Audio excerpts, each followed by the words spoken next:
કેમ કે સર મેં મ્યુચ્યુઅલ ફંડમાં થોડુંક ઇન્વેસ્ટ કર્યું છે ને, તો હું રોજ ખોલીને જોઉં છું. કોઈક દિવસ ગ્રીન હોય છે, કોઈક દિવસ રેડ હોય છે. તો જે દિવસે ગ્રીન હોય દિવસે તો સારું જ લાગે, પણ જે દિવસે રેડ હોય ને એ દિવસે એવું થાય કે આ ખોટા ઇન્વેસ્ટ સો કર્યા. અહીંયા આગળ તમારે બધાએ બુક વાંચવાની જરૂર છે, સાયકોલોજી ઓફ મની. હવે જો તમે આ રીતના કરશો, શેર બજારને તમે મામાની દ્રષ્ટિએ જુઓ.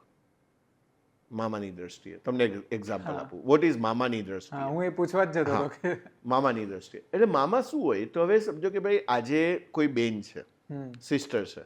હવે એ આજે એનો ભાઈ છે એ દુબઈ ગયો કે કેનેડા ગયો અને ત્યાં ભણીને ત્યાં સેટલ થઈ ગયો, બરાબર. બેનના લગ્નમાં આવ્યો, પછી બેનને બાળક થયું અને પછી 10 વર્ષ પછી બાળકને સમજો મળે છે, તો બાળકને જોઈને શું કે કેટલું મોટું થઈ ગયું, મેં તો આને આટલું જોયું હતું, હવે આજે આટલું થઈ ગયું, બરાબર. હવે એની મમ્મીને એમ લાગે કે આ તો વધતું જ નથી, આ તો ગ્રોથ નથી થતું, કારણ કે રોજે રોજ સામે કારણ છે. કે રોજ જુએ છે. પણ મામાએ 10 વર્ષે જોયું. એટલે લોંગ ટર્મ ઇન્વેસ્ટમેન્ટ કરવું જોઈએ એવું તમે કહો છો? લોંગ ટર્મ નહીં, જોવું ના જોઈએ રોજ. અચ્છા. કારણ કે આમાં ઇમોશન્સ છે, રોલર કોસ્ટર રાઈડ કહેવાય યાર. શેર બજાર શું છે? રોલર કોસ્ટર રાઈડ છે.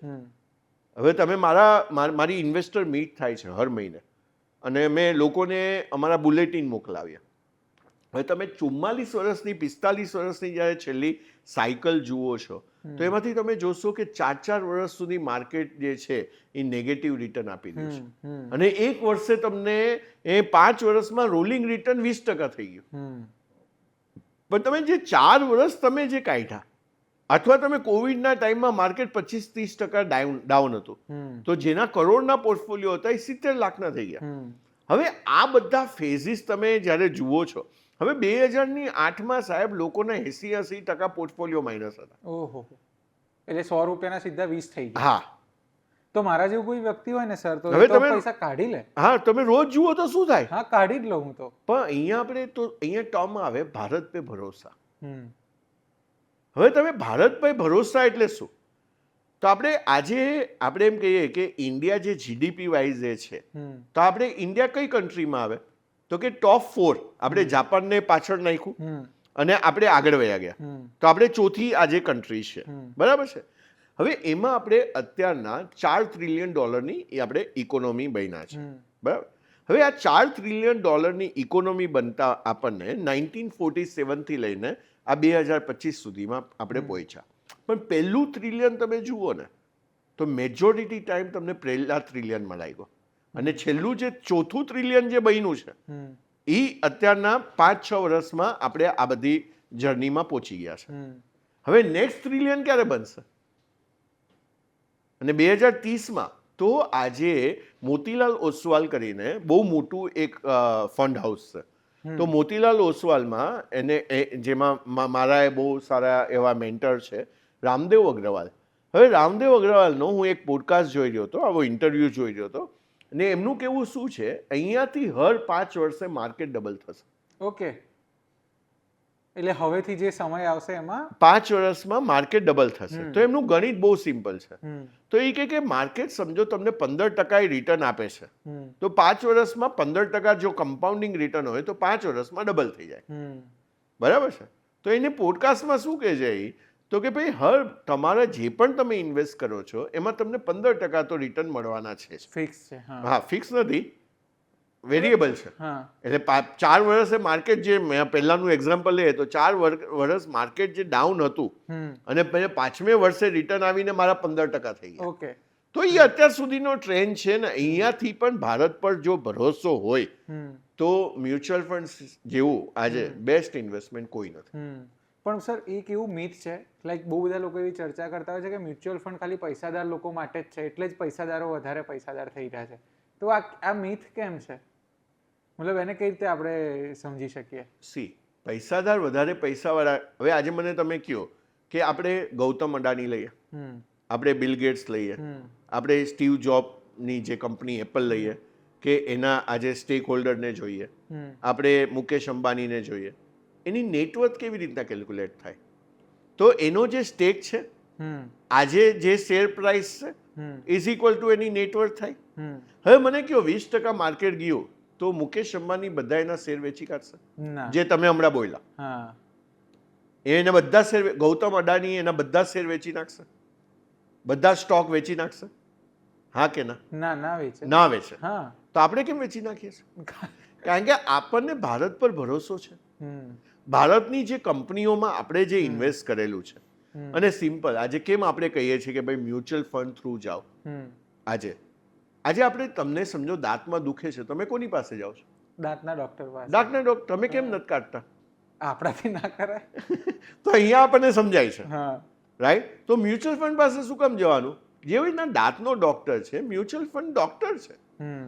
આજે તમને મને ઇક્વિટી ડાયરેક્ટ નથી સમજાતી, હું મ્યુચ્યુઅલ ફંડ થ્રુ રૂટ કરું છું આજે મારે, તો ત્યાં આગળ એક્સપર્ટ લોકો, દાંતનો ડોક્ટર એક્સપર્ટ છે.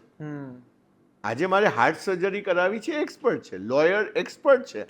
આટલા વર્ષથી એને ભણીને ડેડિકેટલી એને ટાઈમ આપેલો છે. તો હું જ્યારે મ્યુચ્યુઅલ ફંડ સારા ફંડ હાઉસ પાસે જાઉં છું અને મારું પોતાની હું એસઆઈપી, મારી પોતાની આજે એસઆઈપીઓ ચાલુ છે, મારી ડોટરની એસઆઈપીઓ ચાલુ છે, મારા બધા ક્લાયન્ટોની અમે લોકો એસઆઈપી કરાવીએ છીએ. તો કેમ મ્યુચ્યુઅલ ફંડ થ્રુ કરાવીએ છીએ? કારણ કે ડાયવર્સિફાઈ પોર્ટફોલિયો છે. આજે મને કાંઈ જોવાની જરૂર, મારે તો શું જોવાનું છે? આજે હું મ્યુચ્યુઅલ ફંડ ચૂઝ કરું તો મારે શું જોવાનું છે? તો સૌથી પહેલા એએમસી, તો એસ્ટેટ મેનેજમેન્ટ કંપની જે છે એએમસી, તો એ રેપ્યુટેડ છે કે નહીં, એના કેટલા વર્ષનો ટ્રેક રેકોર્ડ છે, તો મેં એ પહેલા જોઈ લીધી. બરાબર. પછી મારે જોવાનું છે કે હું કયું ફંડ સિલેક્ટ કરું છું. બરાબર. તો તમારે એ જોવાનું છે કે ભાઈ આજે તમે સમજો 3,000 રૂપિયાની એ ઇન્વેસ્ટમેન્ટ કરી રહ્યા છો અને 7 વર્ષથી વધારે તમારી પાસે સમય છે. આ મારી પાસે 7 વર્ષથી વધારે મારી પાસે સમય છે, તો મારે ડાયવર્સિફાઈ ઇક્વિટીમાં જવું જોઈએ. ઓકે. તો મારે મને નથી સમજાવું, મેં ફ્લેક્સી કેપ ગયો, રાઈટ? અને પછી મારી પાસે કોઈ એડવાઇઝર છે, તમે અમને પૂછો, તમે કહે મિડ કેપમાં જાઓ, તમે સ્મોલ કેપમાં જાઓ. તો એવી રીતના તમે ડાયવર્સિફાઈ કરી દીધું. તો આ જેમ તમે ડાયવર્સિફાઈ કરી દીધું, આજ મારી પોતાની ફિક્સ 2.5 લાખની એસઆઈપી ચાલે છે. હર મહિને હું 2.5 લાખ રૂપિયા આંખ બંધ કરીને હર મહિને મારા અકાઉન્ટમાંથી પૈસા કટ થઈ જાય છે. હવે એ જે મારા પૈસા કટ થઈ જાય ને હવે પછી હું મારા પાસે જે એક્સેસ આવે એ હું લમસમ નાખું છું. તો લાસ્ટ મહિનો લઉં તો મારા બાકીના લગભગ 8.5 લાખ રૂપિયા મેં લમસમ નાખ્યા. તો મારું લાસ્ટ મંથની બેલેન્સ શીટ એટલે અકાઉન્ટિંગમાં ટોટલ 11 લાખ રૂપિયાનું મેં ઇન્વેસ્ટમેન્ટ કર્યું. પણ મેં શેમાં ઇન્વેસ્ટ કર્યું? તો હા, મ્યુચ્યુઅલ ફંડમાં ડાયરેક્ટ ઇક્વિટી ફ્લેક્સી કેપ છે મારી પાસે. મારી પાસે 33% ફ્લેક્સી કેપ છે, 33% મિડ કેપ છે અને 33% સ્મોલ કેપ. ઓકે. એટલે આમાંથી એકાદ સોર્સ પણ ઉપર નીચે થાય તો બાકીના સોર્સમાં આપણા પૈસા સેફ. કારણ કે મારું પાસે આજે મારે બધી જવાબદારીઓ પૂરી કરી દીધી છે. હવે મને આજે 7 વર્ષ સુધી મને કોઈ ફંડની જરૂર જ નથી. કારણ કે મારું મેપિંગ કરેલું છે. મને કયા વર્ષે કેટલું, મારી દીકરીના લગ્ન કર્યા તો એનું ફંડ મારી પાસે રેડી હતું. હવે જ્યારે મારે બીજી દીકરીના લગ્ન કરવાનું આવશે તો મારી પાસે ફંડ રેડી છે. મારી પાસે ઘર તો કોઈ ઈએમઆઈ નથી, ક્યાંય મારી પાસે ઈએમઆઈ નથી. તો મારી પાસે પૈસા બચે છે. અને એની જરૂર છે કે આમ જેમાં મારી પુસ્તકમાં ધનનું વાવેતર જે પુસ્તક છે એમાં મેં લખેલું છે કે તમે સારા ખેડૂત બનો. તમે ખેડૂત શું કરે છે? તો આજે બીજ નાખે છે, આજે પેલા જમીનને ખેડે છે, પછી બીજ નાખે છે, પછી એનું ધ્યાન રાખે છે, પછી એને પાક આવે છે. તો આજે તો લોકો ખેડતા જ નથી. મારી ઇંગ્લિશમાં એની બુક છે ફાઇનાન્શિયલ ફાર્મિંગ. તમે ફાર્મિંગ કરો, પૈસાનું વાવેતર કરો, ધનનું વાવેતર કરો. અને આ બધી વસ્તુઓ નહીં કરીએ તો પૈસા માટે કામ કરવા માટે તૈયાર રહ્યો. જીવો ત્યાં સુધી મરો.